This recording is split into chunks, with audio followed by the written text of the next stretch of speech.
my cell phone. Mr. Kelly, it scans my fingerprint each time I go to unlock it. Is this a weapon? No, ma'am.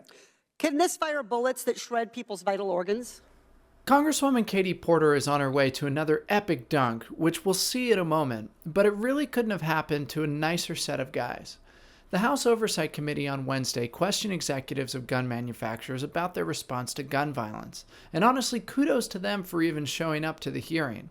That day, they were definitely earning a big chunk of the cash that they rake in for allowing the brutal murder of children. It would be so nice to think that we are at an inflection point when it comes to dealing with the epidemic of gun violence in America, with Congress finally passing the first major legislation in decades after the Uvalde massacre.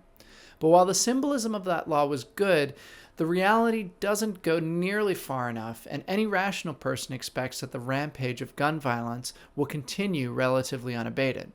And that latest bill was really an aberration in a sea of laws designed to make it even easier for people hell-bent on killing kids to access military-style firearms.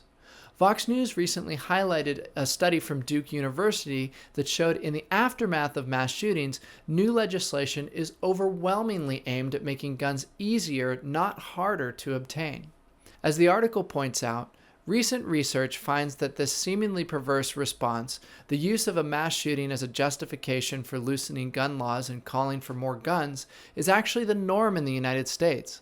One study, published in the Journal of Public Economics in 2020, examined state legislatures' policy response in the wake of mass shootings, and found that they were heavily tilted towards lax regulations. In states with Republican-controlled legislatures, a mass shooting roughly doubles the number of laws enacted that loosen gun restrictions in the year following the incident, the authors write. We find no significant effect of mass shootings on laws enacted when there is a Democrat-controlled legislature. We also find no significant effect of mass shootings on the number of enacted laws that tighten gun restrictions. And it's not that hard to understand why this happens. Gun lobbies donate millions every year to the Republican Party and its candidates, while gun manufacturers fund this and run marketing campaigns to gin up fear that the government is going to take away every last pea shooter in America. The studies found this mobilizes the base, which adds even more pressure on Republican lawmakers to loosen what few gun safety laws there are on the books. And this is maddening because it's so obvious that the problem is getting worse, and there's so much more that we could be doing, as Representative Porter makes clear. These fingerprint scanners are offered in some firearms. Some manufacturers sell this, and they work. Your company and Mr. Daniels' company chooses not to.